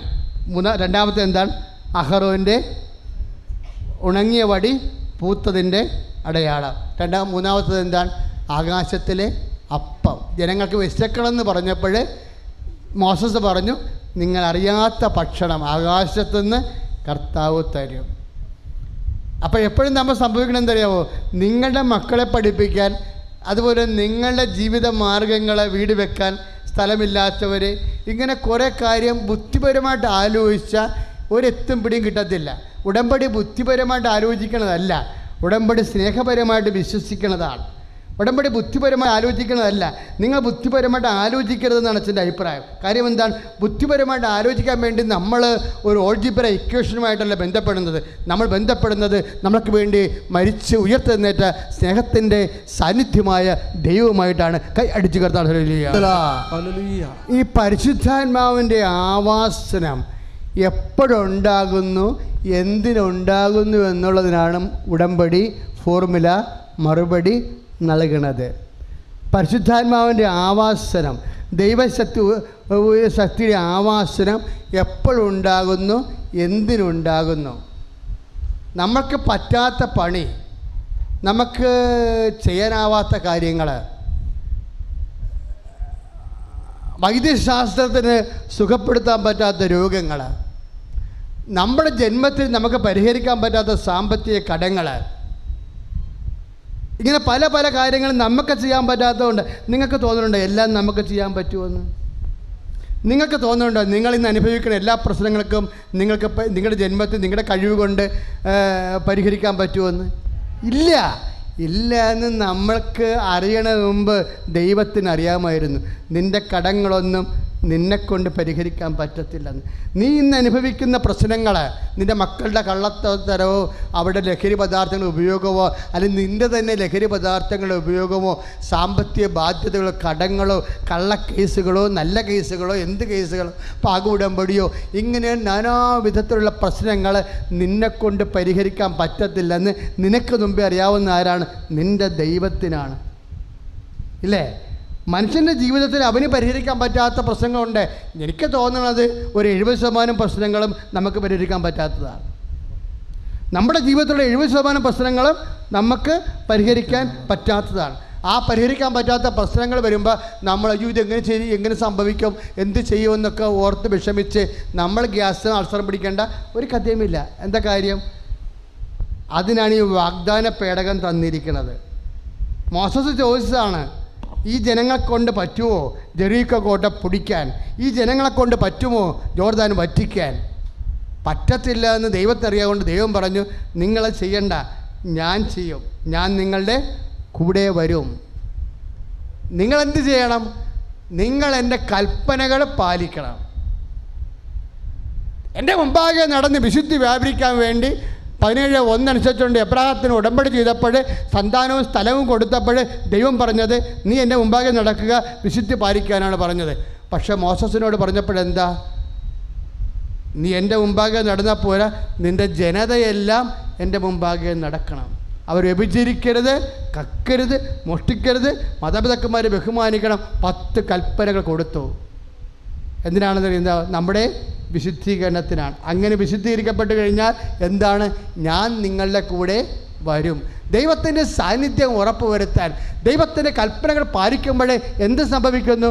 അപ്പോൾ നമ്മൾ ദൈവത്തിൻ്റെ സ്വന്തം ജനമാകുന്നു. ദൈവത്തിൻ്റെ സ്വന്തം ജനമായ എന്ത് സംഭവിക്കുന്നു? ദൈവത്തിൻ്റെ സാന്നിധ്യം നമ്മുടെ കൂടെ വരും. അപ്പോഴാര് യുദ്ധം ചെയ്യും? പുറപ്പാട് 14:14 കർത്താവ് നിങ്ങൾക്ക് വേണ്ടി യുദ്ധം ചെയ്യും, നിങ്ങൾ മൗനമായിരുന്നാൽ മതി. കൈ അടിച്ചു കർത്താവ് ഇറങ്ങി വരണത് ജനങ്ങളോട് പറയും, ഇനി നമ്മൾ വിഷമിക്കേണ്ട കാര്യമില്ല. ഇനി നമ്മൾ നമ്മുടെ ജീവിത പ്രശ്നങ്ങളോ മുന്നോട്ടുള്ള ഭാവിയെ ഓർത്തോ ഉത്കണ്ഠപ്പെടേണ്ട കാര്യമില്ല. നീ നിൻ്റെ IELTS ഓർത്തോ, നിൻ്റെ വസ്തു വിൽപ്പനയെ ഓർത്തോ, നിൻ്റെ അപ്പൻ്റെ രോഗത്തെ ഓർത്തോ, നിൻ്റെ സാമ്പത്തിക കടങ്ങളെ ഓർത്തോ നീ ഇനി ദുഃഖിക്കേണ്ട കാര്യമില്ല. എന്താണ്? കർത്താവ് തന്നെ നമ്മുടെ കൂടെ വരും. പക്ഷെ കർത്താവ് പറഞ്ഞു, 10 കൽപ്പന തന്നു, 10 നിബന്ധന തന്നു. എൻ്റെ നിബന്ധന പാലിച്ചാൽ തേനും പാലും ഒഴുകുന്ന ദേശം നിനക്ക് അവകാശമായി നൽകുമെന്ന് നമ്മൾ ജെറമിയ 11:15. എൻ്റെ നിബന്ധനകൾ പാലിക്കുന്നവർക്ക് ജെറമിയ 11:4, 11:5, 6 എന്താണ്? എൻ്റെ നിബന്ധനകൾ, എൻ്റെ ഉടമ്പടിയുടെ നിബന്ധനകൾ പാലിക്കുന്നവർക്ക് തേനും പാലും ഒഴുകുന്ന ഭൂമി ഞാൻ അവകാശമായി നൽകും. കൈ അടിച്ച് കിടത്താണ്. പക്ഷെ നിങ്ങൾ വ്യഭിചരിക്കരുത്, കള്ളസാക്ഷ്യം നൽകരുത്, കക്കരുത്, മാതാപിതാക്കന്മാരെ ബഹുമാനിക്കണം എന്ന് പറഞ്ഞ് 10 കൽപ്പന കൊടുത്തപ്പോഴേ ദൈവജനം സീനായ മലയുടെ അടിവാരത്ത് നിന്നുകൊണ്ട് ഒറ്റ ശ്വാസത്തിൽ ഒരേ വാക്ക് പറഞ്ഞു. എന്താണ് പറഞ്ഞത്? കർത്താവ് പറഞ്ഞതെല്ലാം ഞങ്ങൾ പാലിക്കും. Price the Lord. എന്ന് പറഞ്ഞേ, കർത്താവ് പറഞ്ഞതെല്ലാം ഞങ്ങൾ പാലിക്കും. അപ്പോഴാണ് ഉടമ്പടി ആകണത്. കർത്താവ് പറഞ്ഞത്, കർത്താവ് നമ്മുടെ കൂടെ വരുമെന്നുള്ളതും ജോർദാൻ വറ്റിക്കുമെന്നുള്ളതും ജീവിതത്തിൻ്റെ ജെറീക്കോ പിടിക്കുമെന്നുള്ളതും കർത്താവിൻ്റെ വാഗ്ദാനമാണ്. പക്ഷെ കർത്താവിൻ്റെ വാഗ്ദാനം എപ്പോഴാണ് നിറവേറുന്നത്? കർത്താവ് തന്ന നിബന്ധനകൾ നമ്മൾ പാലിക്കുമ്പോഴാണ്. അതുകൊണ്ട് ജനം പറയും, കർത്താവ് പറഞ്ഞതെല്ലാം ഞങ്ങൾ പാലിക്കും. പുറപ്പാട് 19:8 കർത്താവ് പറഞ്ഞതെല്ലാം ഞങ്ങൾ പാലിക്കുമെന്ന് പറയുമ്പോഴാണ് ഉടമ്പടിയാകണത്. ഉടമ്പടി ആയിക്കഴിഞ്ഞാൽ എന്ത് സംഭവിക്കും? കർത്താവിൻ്റെ സാന്നിധ്യം ആവശ്യിക്കും. കർത്താവിൻ്റെ സാന്നിധ്യം ആവശ്യിക്കും. അപ്പോൾ നമ്മുടെ കഴിവ് കൊണ്ടോ ശേഷി കൊണ്ടോ ശേമിഷി കൊണ്ടോ ചെയ്യാൻ പറ്റാത്ത കാര്യങ്ങൾ കർത്താവിൻ്റെ കരത്തിൻ്റെ ബലത്താൽ നിറവേറ്റപ്പെടും നമുക്ക് കാണാൻ പറ്റും. അതുകൊണ്ടാണ് ആ ഒരു ഫോർമുലയാണ് പരിശുദ്ധ അമ്മയ്ക്ക് പരിശുദ്ധാത്മാവ് പറഞ്ഞു കൊടുക്കുന്നത്. യോഹന്നാൻ്റെ സുവിശേഷത്തിലും ലൂക്കാൻ്റെ സുവിശേഷത്തിലും ഒരേ ചോദ്യമുണ്ട്, ഇതെങ്ങനെ സംഭവിക്കുമെന്ന്. ലൂക്ക 1:38 ഇതെങ്ങനെ സംഭവിക്കും? ഞാൻ പുരുഷനെ അറിയുന്നില്ലല്ലോ. അപ്പോൾ എന്താ പറയണത്? പരിശുദ്ധാത്മാവ് നിൻ്റെ മേൽ വരും. അത്യുന്നതൻ്റെ ശക്തി. ഏത് പറഞ്ഞേ? അത്യുന്നതൻ്റെ ശക്തി നിന്നിൽ ആവസിക്കും. അപ്പം എങ്ങനെ സംഭവിക്കുമെന്ന് മനുഷ്യൻ ചോദിക്കുമ്പോൾ എൻ്റെ ജീവിതത്തിലുള്ള ഞാൻ അനേക കഷ്ടപ്പാടുകൾ എങ്ങനെ പാകോടമ്പടി നടക്കും, എങ്ങനെ വഴി കിട്ടും, എങ്ങനെ ജോലി കിട്ടും എന്നൊക്കെ ചോദിക്കുമ്പോൾ ദൈവം നൽകുന്ന ഒറ്റ ഉത്തരമുണ്ട്. എന്താണ്? അത്യുന്നതിൻ്റെ ശക്തി നിൻ്റെ മേൽ ആവസിക്കുമെന്ന്. അത്യുന്നത ശക്തി ആരിലാണ് ആവസിക്കുന്നത്? ഉടമ്പടി പാലിക്കുമ്പോൾ, നമ്മൾ വാഗ്ദാന പേടകമാകുമ്പോഴാണ്. നമ്മൾ വാഗ്ദാന പേടകമാകുമ്പോഴേ. ഉടമ്പടി മാതാവിനെ വാഗ്ദാന പേടകമാക്കുകയല്ല, മാതാവിനെ വാഗ്ദാന പേടകമാക്കിയ ദൈവികമായ സൂത്രവാക്യം ഉപയോഗിച്ചുകൊണ്ട് നമ്മൾ വാഗ്ദാന പേടകമാകുമ്പോഴാണ് നമ്മിലേക്ക് ദൈവത്തിൻ്റെ ശക്തി ആവസിക്കുന്നത്. പുറപ്പാട് 40-35 അത്യുന്നതൻ്റെ ശക്തി വാഗ്ദാന പേടകത്തിൻ്റെ മേൽ ആവസിച്ചു. കൈ അടിച്ചു കിടത്താൻ. അപ്പോൾ ഉടമ്പടിയുടെ ഉടമ്പടിയിലേക്ക് ദൈവശക്തി ആവസിക്കുന്ന അതിൻ്റെ സൂത്രവാക്യങ്ങൾ നിങ്ങൾ അറിയണം. എന്താണ് അത്? പുറപ്പാട് 40-35. എന്താ? വാഗ്ദാന പേടകത്തിൻ്റെ മേൽ ദൈവത്തിൻ്റെ ശക്തി ആവസിച്ചു. എന്തിനാണ് വാഗ്ദാന പേടകത്തിൻ്റെ മേൽ ദൈവത്തിൻ്റെ ശക്തി ആവസിക്കുന്നത്? എപ്പോഴാണ് നമ്മൾ വാഗ്ദാന പേടകമായി മാറുന്നത്? 2 ചോദ്യങ്ങളെ കൂടി മറുപടി പറഞ്ഞാൽ ഉടമ്പടി ഏറെക്കുറെ മർമ്മത്തിലേക്ക് നമ്മൾ എത്തും. എന്തിനാണ് വാഗ്ദാന പേടകത്തിൻ്റെ മേൽ ശക്തി ആവസിക്കുന്നത്? ജെറിക്കോ കോട്ട പൊടിക്കാൻ മനുഷ്യന് പറ്റത്തില്ലെന്ന് പറഞ്ഞപ്പോഴേ, ജോർദാൻ വറ്റിക്കാൻ മനുഷ്യൻ്റെ കഴിവുകൾക്കപ്പുറമാണെന്ന് പറഞ്ഞപ്പോഴേ കർത്താവ് പറഞ്ഞു, വാഗ്ദാന പേടകത്തിൻ്റെ മേൽ ദൈവത്തിൻ്റെ ശക്തി ആവസിക്കും.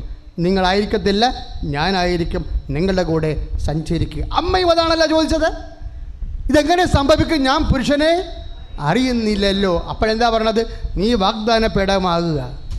നീയാകുന്ന വാഗ്ദാന പേടകത്തിൻ്റെ മേൽ അത്യുന്നതൻ്റെ ശക്തി ആവസിക്കും. ലൂക്ക 1:35 വാഗ്ദാന പേടകത്തിൻ്റെ മേൽ അത്യുന്നതൻ്റെ ശക്തി ആവസിക്കും. അമ്മ അതോടുകൂടി വാഗ്ദാന പേടകമാകുകയാണ്. അമ്മ വാഗ്ദാന പേടകമാണെന്ന് ലൂക്ക മാത്രമല്ല പറഞ്ഞത്, ഈശോ ആണയിട്ട് അടിവരയിട്ട് 2 പ്രാവശ്യം പറഞ്ഞിട്ടുണ്ട്. ആരാണ് എൻ്റെ അമ്മ? ദൈവവചനം കേൾക്കുകയും അതനുസരിച്ച് ജീവിക്കുകയും ചെയ്യുന്നയാളാണ് എൻ്റെ അമ്മയെന്ന് ലൂക്ക 8:21-11:27 എന്താ പറഞ്ഞത്? അമ്മ എങ്ങനെയാണ് വാഗ്ദാന പേടകമായെന്ന്. അത്യുന്ന ശക്തി ആവസിക്കുന്ന. ഇപ്പോൾ യോഹന്നാൻ്റെ സുവിശേഷത്തിൽ നമ്മൾ വീണ്ടും നിക്കോദേമോസ് ഈശോനോട് ചോദിക്കും, ഈശോ ഇതെങ്ങനെ സംഭവിക്കും? പ്രായമായി എനിക്ക് വീണ്ടും അമ്മയുടെ ഉദരത്തിൽ പ്രവേശിച്ച് വീണ്ടും ജനിക്കാൻ പറ്റുമോ? അപ്പോൾ കർത്താവ് ചോദിക്കും, നീ ഇസ്രായേലിലെ ഗുരുവല്ലേ? ആത്മാവിലും ജനിക്കുന്ന ആത്മാവല്ലേ? ജലത്തിലും ജനിക്കുന്ന ജലമല്ലേ? ഞാൻ നിങ്ങൾ പറഞ്ഞ വചനങ്ങൾ ആത്മാവും ജീവനുമാണ്. വീണ്ടും ജനിക്കുന്നില്ലെങ്കിൽ ഇന്ന് ഞാൻ നിങ്ങൾ പറഞ്ഞത് ആത്മാവിൽ ജനിക്കുന്നതാണ്. കൈ അടിച്ചു കിടത്താണ്. അപ്പം ദൈവ പൈതലേ, ഇതിൻ്റെ പ്രധാനപ്പെട്ട മർമ്മം എന്താ? പല കാര്യങ്ങളും നമ്മളെ കൊണ്ട് നടക്കാൻ നമ്മൾ അശക്തരാണ്. പിന്നെ നമ്മളെ ശക്തമാക്കുന്നത് എന്താ? എന്നെ ശക്തനാക്കുന്നതിലൂടെ എനിക്കെല്ലാം ചെയ്യാൻ കഴിയുമെന്ന് ഫിലിപ്പിയർ 4:13 പറയുന്നില്ലേ? എന്നെ ശക്തനാക്കുന്നതിലൂടെ എനിക്കെല്ലാം ചെയ്യാൻ കഴിയും. ഫിലിപ്പിയർ 4:13. അപ്പോൾ പല കാര്യങ്ങൾ ചെയ്യാൻ നമ്മൾ അശക്തരാണ്. പക്ഷെ നമ്മളെ ശക്തമാക്കിയാൽ നമുക്കെല്ലാം ചെയ്യാൻ കഴിയും. നമ്മളെ ശക്തമാക്കാൻ വേണ്ടിയുള്ള ദൈവികമായ ഫോർമുല എന്താണ്? അതാണ് ഉടമ്പടി നമ്മളെ വാഗ്ദാന പേടകമാക്കുന്നത്. അതുകൊണ്ടാണ് ഈശോ അപ്പോസ്തലന്മാരെ നിർത്തിക്കൊണ്ട് പറഞ്ഞത്, എൻ്റെ അമ്മ മാത്രമല്ല വാഗ്ദാന പേടകം, ഈ ഇരിക്കണ എല്ലാം വാഗ്ദാന പേടകങ്ങളാണ്. എൻ്റെ ശിഷ്യന്മാർ വാഗ്ദാന പേടകമാണ്, എൻ്റെ ശിഷ്യകൾ വാഗ്ദാന പേടകമാണ്. ആര്? ദൈവത്തിൻ്റെ വചനം കേട്ട് അതൊരു ജീവിച്ച ദൈവരിക്കണം എൻ്റെ അമ്മ, ദൈവരിക്കണം എൻ്റെ സഹോദരന്മാർ, ഇവരെല്ലാം വാഗ്ദാന പേടകമാണ്. കാര്യം എന്താണ്? അവരെല്ലാം കർത്താവിൻ്റെ വചനം പാലിച്ചുകൊണ്ട് ദൈവത്തിൻ്റെ വാഗ്ദാന പേടകമായി ജീവിക്കുന്നവരാണ്. അവരിലാണ് സുവിശേഷ വാഗ്ദാന പ്രകാരം ദൈവത്തിൻ്റെ ശക്തി ആവസിക്കുന്നത്. നമ്മളിലും ദൈവത്തിൻ്റെ ശക്തി ആവസിക്കാൻ വേണ്ടി നമ്മളെ വാഗ്ദാന പേടകമാക്കുന്ന രീതിയിൽ ദൈവത്തിൻ്റെ ക്രമീകരണവും ദൈവത്തിൻ്റെ ആഗ്രഹവുമാണ് ഈ വാഗ്ദാന പേടകമായി ഉടമ്പടി പ്രാർത്ഥന. കർത്താവായ ഈശോയെ, അങ്ങനെ മക്കളെ വാഗ്ദാന പേടകമായിക്കൊണ്ട് നിന്റെ വചനങ്ങൾ പാലിച്ച് നിന്റെ വചനം ജീവിച്ചുകൊണ്ട് വാഗ്ദാന പേടകമായി ദൈവത്തിൻ്റെ കൃപയാൽ നിറയാൻ അഭിഷേകം ചെയ്യണമേ. എല്ലാവരും എഴുന്നേൽക്കുക. നേർച്ച വസ്തുക്കൾ ആശീർവദിക്കാൻ പോവുക.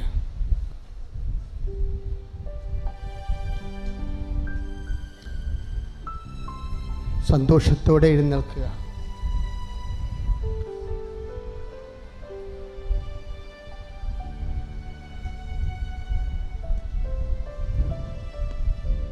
ഇപ്പോഴേ രോഗികൾക്ക് വേണ്ടി പ്രാർത്ഥിക്കാൻ പോകുന്നു. അച്ഛൻ പറയുമ്പോൾ ശ്രദ്ധിക്കുക.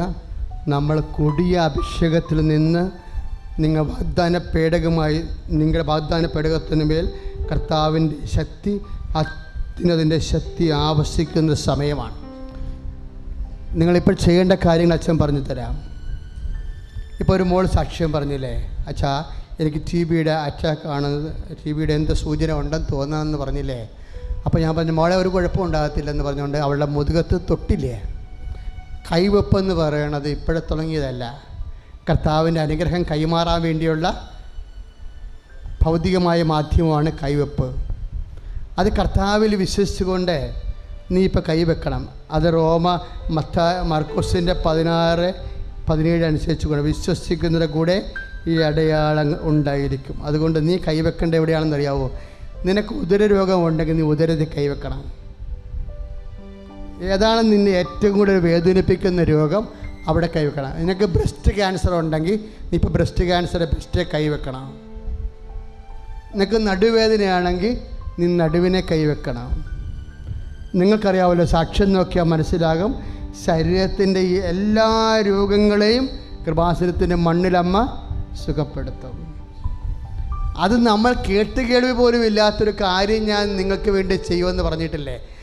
പല രോഗങ്ങളും നമുക്ക് കേട്ടുകേൾവി ഇല്ലാത്ത രോഗങ്ങളാണ്. അപ്പോൾ അതുകൊണ്ട് എൻ്റെ മക്കൾ, എവിടെയാണ് രോഗം, തൈറോയ്ഡ് ആണെങ്കിൽ നിങ്ങൾ തൊണ്ടയ്ക്ക് കൈ വെക്കണം. രണ്ട് കൈ ഉണ്ടല്ലോ, 2 രോഗത്തിന് വെക്കാനുള്ള കൈ നമ്മുടെ കയ്യിലുണ്ട്. അപ്പോൾ ഏറ്റവും പ്രധാനപ്പെട്ട 2 കാര്യങ്ങൾ മക്കൾ ശ്രദ്ധിക്കുക. തലയ്ക്ക് ഭാരം, പ്രഷർ രോഗക്കാരാണെങ്കിൽ നെഞ്ചത്ത് കൈ വെക്കുക. ഹൃദയരോഗങ്ങളുള്ളവരും നെഞ്ചത്തിന് കരൾ രോഗമുള്ളവരും ചെറുക്ക് ഫാറ്റി ലിവറൊക്കെ ഉണ്ടാകും. അപ്പോൾ അവർ നെഞ്ചിൻ്റെ കൂമ്പിൽ കൈവച്ചാൽ മതി. അവർക്ക് തന്നെ പ്രഷർ ഉണ്ടെങ്കിലും അവിടെ തന്നെ കൈവച്ചാൽ മതി.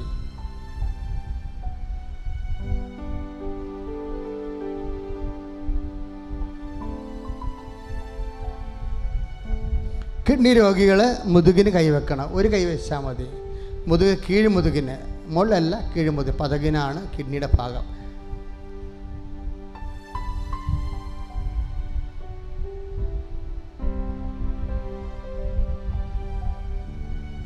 മക്കളില്ലാത്തവരും ബ്ലീഡിങ്ങുകാരും പീരീഡ്സ് കറക്റ്റല്ലാത്തവരും അണ്ടം ഉൽപ്പാദിപ്പിക്കപ്പെടാത്തവരൊക്കെ അടിവയറ്റിൽ കൈവെക്കുക. ഊടിൻ്റെ അപ്പുറത്തും ഇപ്പുറത്തും കൈവെക്കാം. താഴെ മാറ്റി മുകളിൽ വെക്കരുത്.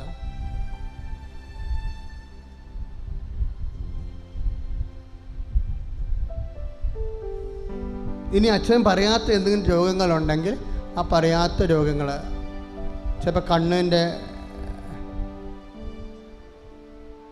രോഗമായിരിക്കും, അപ്പോൾ കണ്ണിലേക്ക് കൈവെക്കാം.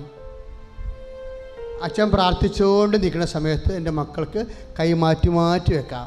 ഒരു കുഴപ്പമില്ല. അമ്മ സന്നിധാനത്തിൻ്റെ സമൃദ്ധിയിലാണ് നമ്മൾ നിൽക്കുന്നത് ഓർത്താൽ മതി. ചില ആൾക്കാർക്ക് 5 രോഗങ്ങളൊക്കെ ഉണ്ടാവും. അതെല്ലാം സുഖപ്പെടാൻ തന്നെയാണ് നമ്മളിവിടെ വന്നിരിക്കുന്നത്. അച്ഛനിങ്ങനെ പ്രാർത്ഥിച്ചുകൊണ്ടിരിക്കുന്ന സമയത്ത് എൻ്റെ മക്കൾ കൈ മാറ്റി മാറ്റി വെച്ചേക്കണം. കർത്താവ് നിങ്ങളെ സുഖപ്പെടുത്തും. നിങ്ങൾ യേശുവിനെ ശ്രദ്ധിക്കുക. ഒരു മനുഷ്യൻ പോലും വേദനിച്ച് ജീവിക്കാൻ ദൈവം ആഗ്രഹിക്കണില്ല.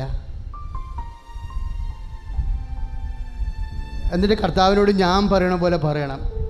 ഞാൻ ഇടയ്ക്ക് രോഗങ്ങൾ കൂടി വരുമ്പോൾ ഞാൻ പറയും, കർത്താവേ നിൻ്റെ തിരുമനസ്സല്ലെങ്കിൽ ഇതെടുത്ത് മാറ്റിയേക്കണം. കാര്യം കർത്താവിൻ്റെ തിരുമനസ്സല്ലാത്തൊരു സ്ഥാനം തോന്നുന്നുണ്ടാക്കേണ്ട കാര്യം നമുക്കില്ല, ബാധ്യതയില്ല. ഞാൻ കർത്താവിനോട് നേരിട്ട് സംസാരിക്കണം. കർത്താവ് ഇത് നീ ആഗ്രഹിക്കുന്നുണ്ടെങ്കിൽ ഇറ്റ് വിൽ ബി ദെയർ.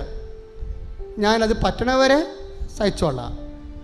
ഇത് നിൻ്റെ തിരുമനസ്സില്ലാത്ത ഒരു കാര്യം എൻ്റെ ജീവിതത്തിൽ ഉണ്ടാവരുത്. അത് ഈ വിഷയം തന്നെയല്ല, എല്ലാ വിഷയത്തിലും നീ പറയണം. ദൈവരാജ്യം പ്രഖ്യാപിക്കാനുള്ള ഒരു കുറുക്ക് വഴിയാണ്. നിൻ്റെ തിരുമനസ്സിന് പറ്റാത്ത എല്ലാം എൻ്റെ കുടുംബത്തിൽ നീ ഉച്ചാടനം ചെയ്യണം. പറയുക, ഈശോയെ നിൻ്റെ തിരുമനസ്സിന് നിരക്കാത്തതെല്ലാം നിൻ്റെ നാമത്തിലെ എൻ്റെ കുടുംബത്തിൽ നിന്ന് നിൻ്റെ നിശ്വാസത്താൽ നീക്കം ചെയ്യപ്പെടട്ടെ. സ്തുതിയുടെ ഹല്ലേലൂയ.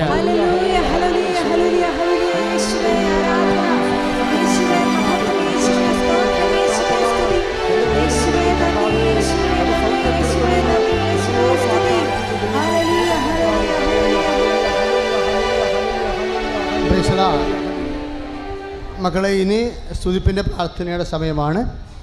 കൈകൾ മാറ്റി മാറ്റി വെച്ചേക്കണം കേട്ടോ.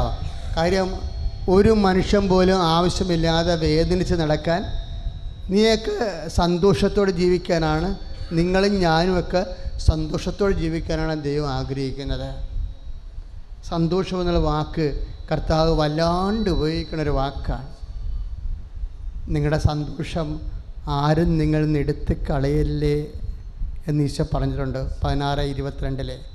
നിങ്ങളുടെ സന്തോഷം ആരും നിങ്ങളിൽ നിന്ന് എടുത്ത് കളയാതിരിക്കട്ടെ. അപ്പോൾ കർത്താവിൻ്റെ മൈൻഡ് അതാ. കാര്യം എന്താണ്? നമുക്ക് തന്ന സന്തോഷം. ഞാൻ ചില സമയത്ത് ചില രോഗികൾക്കും ചില പിള്ളേർക്ക് പഠിക്കാനൊക്കെ പൈസ കൊടുക്കും. അപ്പോൾ പറയും, അപ്പം വെള്ളമടിക്കാരനാണ്, നിൻ്റെ ഈ കാശ് അപ്പനടിച്ച് മാറ്റരുതെന്ന് പറയും. എന്താ അങ്ങനെ പറയണത്? അപ്പന് കൊടുക്കരുതെന്നാണ് പറയണത്. അതൊക്കെ കുഞ്ഞിന് പഠിക്കാൻ തന്നിരിക്കണതാണ്, അപ്പന് കൊടുക്കരുത്. കർത്താവിനും അതുപോലെ ആഗ്രഹമുണ്ട്. എന്താണ്? നിനക്ക് തന്നിരിക്കണ അനുഗ്രഹം, സന്തോഷം ആരും നിന്നിൽ നിന്ന് എടുത്ത് കളയരുത്. അതാണ്. അപ്പോൾ എന്തൊരു വാത്സല്യമാണ് ആ 16:22 ഞാൻ നിങ്ങൾക്ക് തരുന്ന സന്തോഷം എന്ന് പറഞ്ഞ്, നിങ്ങൾക്ക് തരുന്ന സന്തോഷം ആരും നിങ്ങളിൽ നിന്ന് എടുത്ത് കളയാതിരിക്കട്ടെ. Praise the lord. ഹല്ലേലൂയ. അപ്പോഴേ അച്ഛൻ പ്രാർത്ഥിക്കാൻ തുടങ്ങുകയാണ്. നിങ്ങൾ ആദ്യം എന്നെ ഒന്ന് സ്തുതിച്ച് പ്രാർത്ഥിച്ചേ.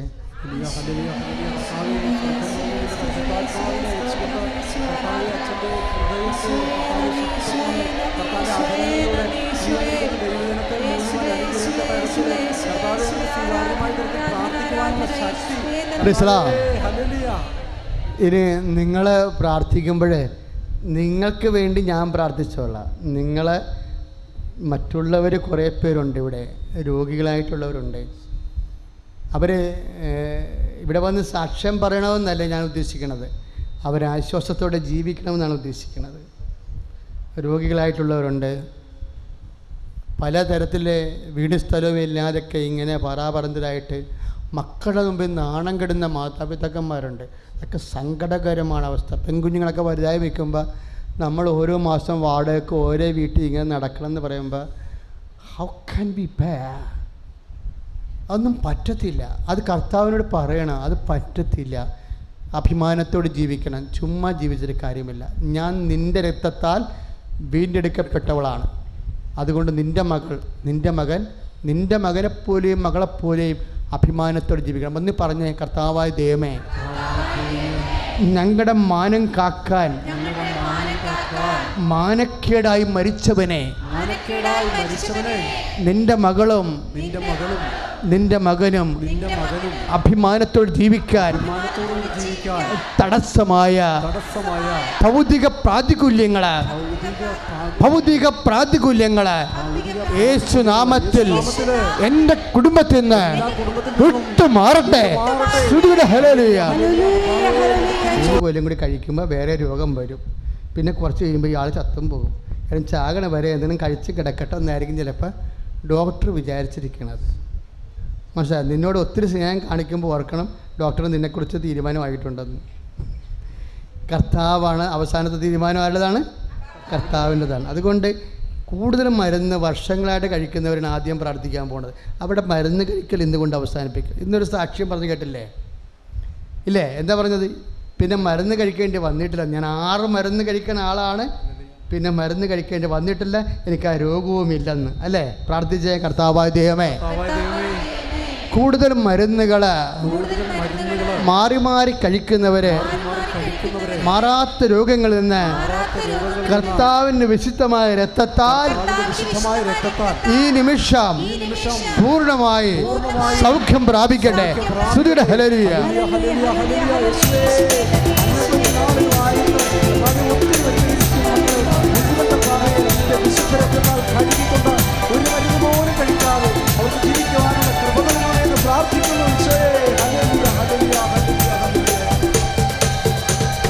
രോഗമെല്ലാം മാറിയിടട്ടെ, കഷ്ടമെല്ലാം നീങ്ങിടട്ടെ. രോഗമെല്ലാം മാറിയിടട്ടെ, കഷ്ടമെല്ലാം നീങ്ങിടട്ടെ.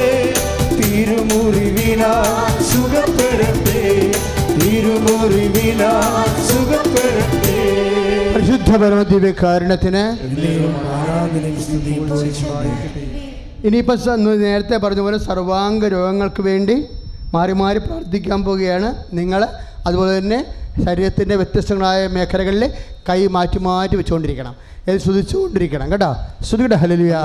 കർത്താവായ യേശുമിശിഹായേ, കാലരോഗികളെ സമർപ്പിച്ച് പ്രാർത്ഥിക്കുന്ന ഈശോ, കാലരോഗികളെ സമർപ്പിച്ച് പ്രാർത്ഥിക്കുന്ന കർത്താവേ, കാലരോഗികളെ സമർപ്പിച്ച് പ്രാർത്ഥിക്കുന്ന കർത്താവേ, കിഡ്നി രോഗികളെ സമർപ്പിച്ച് പ്രാർത്ഥിക്കുന്ന കർത്താവേ, ഹൃദയ രോഗികളെ സമർപ്പിച്ച് പ്രാർത്ഥിക്കുന്ന കർത്താവേ, ഹൃദയ രോഗികളെ, കിഡ്നി രോഗികൾ, മുതുക് രോഗികൾ, ശ്വാസകോശ രോഗികൾ, പാങ്ക്രിയാസ് രോഗികൾ, തൈറോയ്ഡ് രോഗികൾ, പിസ്തുല രോഗികൾ, PCOD രോഗികൾ, കർത്താവ് അണ്ടാശയത്തിൽ കുരുക്കളുള്ളവർ, സിസ്റ്റുള്ളവർ, ക്യാൻസർ രോഗികൾ, ഈശോ പാങ്ക്രിയാസ് രോഗികൾ, ഷുഗർ രോഗികൾ, ഈശോ പ്രഷർ രോഗികൾ, തലവേദനക്കാർ കർത്താവേ, മുടിക്കൊഴിയുന്നവർ കർത്താവ്, പെൺകരുത്തിന് വേദന ഉള്ളവർ, സ്പോണ്ടിലോസിസ്കാർ കർത്താവേ, പിൻകരുത്ത് മുതുകിന് വേദനയുള്ളവർ, കസറി വിട്ടിരിക്കുന്നവർ, നടുവേദനക്കാർ, സോറിയാസിസ് രോഗങ്ങളുള്ളവർ, വേരിക്കോസിൻ്റെ അസുഖങ്ങളുള്ളവർ, വാത രോഗക്കാർ കർത്താവേ, എന്നെ സ്ഥാപിച്ചുകൊണ്ട് ആരാധ്യം പങ്കെടുത്തുകൊണ്ട് യൂട്യൂബിലും ഫേസ്ബുക്കിലും കർത്താവ് അനേക രാജ്യങ്ങളിൽ, സംസ്ഥാനങ്ങളിലും, നാടുകളിൽ, ജില്ലകളിൽ കർത്താവ് അങ്ങനെ മക്കളെ പ്രാർത്ഥിച്ചുകൊണ്ടിരിക്കുന്ന ഓരോ വിഷയങ്ങളുടെ മേൽ വീഴ്ച കർത്താവ്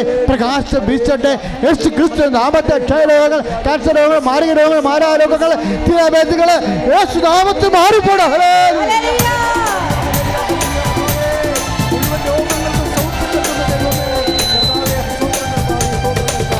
കരത്താൽ താങ്ങിയെന്നെ തിരുരക്തത്താൽ കഴുകണമേ, തിരുകരത്താൽ താങ്ങിയെന്നെ തിരുരക്തത്താൽ കഴുകണമേ.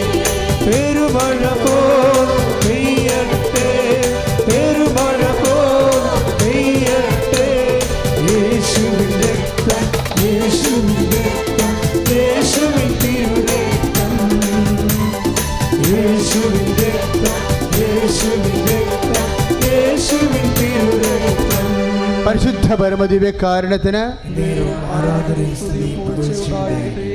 മക്കളെ വിവാഹ തടസ്സങ്ങൾ ഇനി പ്രാർത്ഥിക്കാൻ പോകുന്ന വിഷയങ്ങളാണ്. ശ്രദ്ധിക്കണം.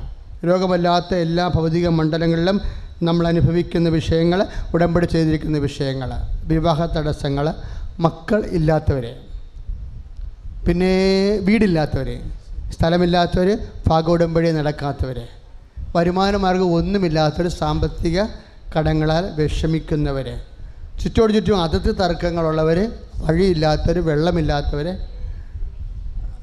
ഇനി ജോലി ഇല്ലാത്തവർ, ഉള്ള ജോലിക്ക് പ്രൊമോഷൻ ഇല്ലാത്തവർ, ട്രാൻസ്ഫർ കിട്ടാത്തവർ, പല സർക്കാർ ജോലികളിൽ ചെയ്തിട്ടുള്ള ജോലികളും പ്രോജക്റ്റ് വർക്കുകളും കോൺട്രാക്റ്റ് വർക്കുകളും ബില്ല് പാസ്സാകാത്തവർ, അവരൊക്കെ പലിശക്ക് കാശെടുത്ത് ഇതൊക്കെ ചെയ്തിരിക്കുന്നത്. പലിശ കൂടിയിട്ട് ഇപ്പോൾ നമ്മൾ ചെയ്ത കാശ് പോലും കിട്ടാത്ത കണ്ടീഷനിൽ നരകിച്ച് ജീവിക്കുന്നുണ്ട്. ഈ സർക്കാരിന് ഈ വിഷയത്തിൽ ശരിക്കും നീചമായ, ഏത് സർക്കാരായാലും എല്ലാ കൊല്ലവും ഏത് സർക്കാരുകൾ മാറി വന്നാലും കോൺട്രാക്ടർമാർ ആത്മഹത്യ ചെയ്യുന്നുണ്ട്. അത് നീചത്തരം കൊണ്ടാണ്, സർക്കാരിൻ്റെ നീചത്തരം കൊണ്ട് അങ്ങനെ സംഭവിക്കണം. കാര്യം കോൺട്രാക്ടർമാർ പകുതി മുക്കാലും പ്രത്യേകിച്ച് ഇടനില കോൺട്രാക്ടർമാരില്ലേ, ഒരു പകുതി വരുമാനക്കാരായിട്ടുള്ളവരില്ലേ, താഴെ വല്ല മുകളിലും അല്ലാതെ നിൽക്കുന്നവർ, അവരൊക്കെ കടം മേടിച്ചാണ് വലിയ പണിയൊക്കെ ചെയ്യിക്കണത്. സമയത്ത് ബില്ല് പാസ്സാക്കാതെ കൊടുക്കാനുള്ളവർക്കെല്ലാം കൊടുക്കേണ്ട അപ്പുറത്ത് കൊടുത്താലും നമ്മളിങ്ങനെ പട്ടിയെ പോലെ നടക്കണ കാണാം. അവസാനം അവർ ചത്ത് പിരിയണ കാണാം. ഇതൊക്കെ നീചകരം, സാമൂഹ്യ നീചത്തരങ്ങളാണ്, മനുഷ്യനെ, കുടുംബത്തെ കൊലപാതകത്തിലേക്ക് നയിക്കുന്ന അത്തരമുള്ള അനീതികൾ സംസ്ഥാനത്ത് നിന്ന് നീങ്ങിപ്പോകാൻ വേണ്ടി ശ്രുതികട ഹല്ലേലൂയ.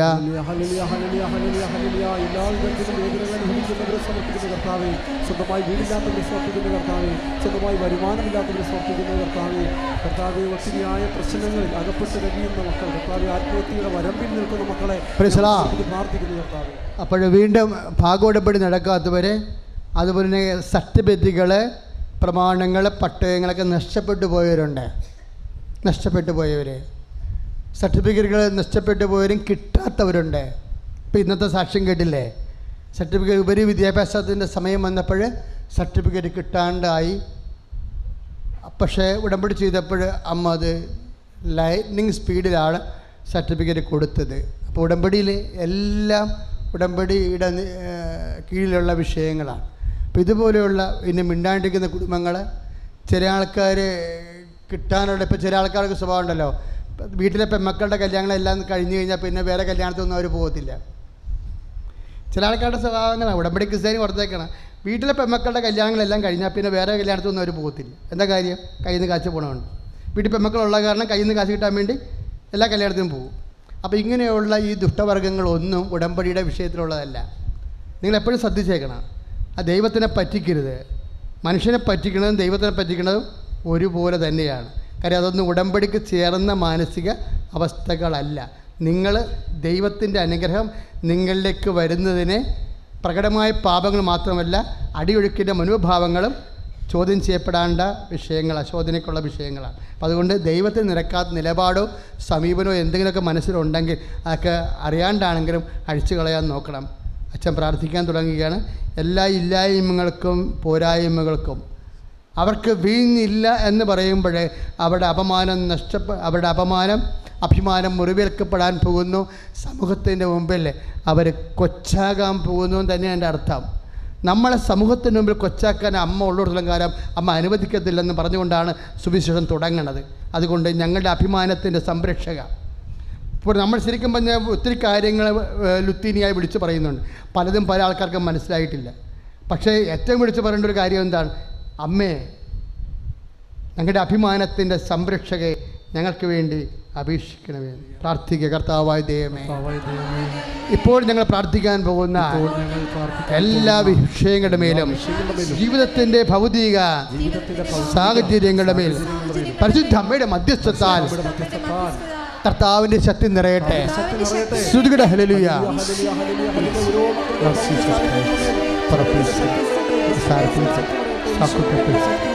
കർത്താവിൻ്റെ ഉന്നതമായ നാമത്തിൽ ചതികൾ പ്രകാരത്തിൽ കൃഷിൻ്റെ അടയാളത്തിൽ ദൈവത്തിൻ്റെ ശക്തി നമുക്ക് കർത്താവിൻ്റെ നാമത്തിൽ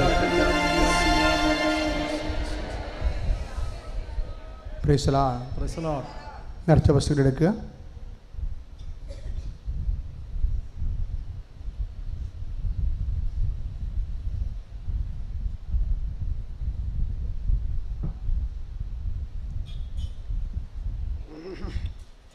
അറിയിപ്പുകൾ.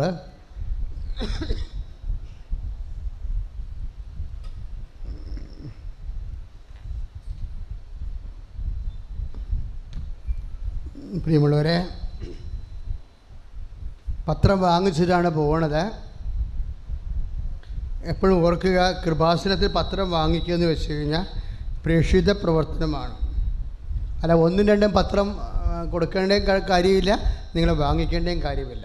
നിങ്ങൾ വായിക്കുക മാത്രമല്ല, പ്രേക്ഷിത പ്രവർത്തനം ചെയ്യാൻ. കൃപാസനം നേർച്ചയെന്ന് പറഞ്ഞാൽ തന്നെ പ്രേക്ഷിത പ്രവർത്തനമാണ്. കർത്താവിനെ അറിയാത്തവർ അറിയിക്കുക, അറിഞ്ഞവരെ ആഴപ്പെടുത്തുക. സ്വന്തം നിലയ്ക്ക് കഷ്ടപ്പെട്ടുകൊണ്ട് പ്രാർത്ഥിച്ച് വെയിലും മഴയും കൊണ്ട് കർത്താവിനെ ജനഹൃദയങ്ങളിൽ എത്തിക്കാൻ വേണ്ടിയാണ് ഈ പത്രം വാങ്ങിക്കുന്നത്. അപ്പോൾ വാങ്ങിച്ചിട്ട് മാത്രമേ പോകാവൂ. പടിഞ്ഞാറ് വശത്ത് കൗണ്ടറിൽ പത്രം വാങ്ങിക്കുമ്പോൾ നിങ്ങൾക്ക് ഈ മാസത്തെ ഏപ്രിൽ മാസത്തെ കൂപ്പൺ അടിച്ചു കിട്ടും. ഇപ്പോൾ ഏപ്രിൽ 30 തന്നെ അടിച്ചു കാണും. അത് നിങ്ങൾ നോക്കണം. ചില പത്രം ഏപ്രിൽ മാസത്ത് തീർന്നിട്ടുണ്ടെങ്കിൽ അവർ മെയ് മാസത്തെ പത്രമായിരിക്കും തരണത്. പക്ഷേ കൂപ്പൺ തരണത് ഏപ്രിൽ മാസത്തേതായിരിക്കും.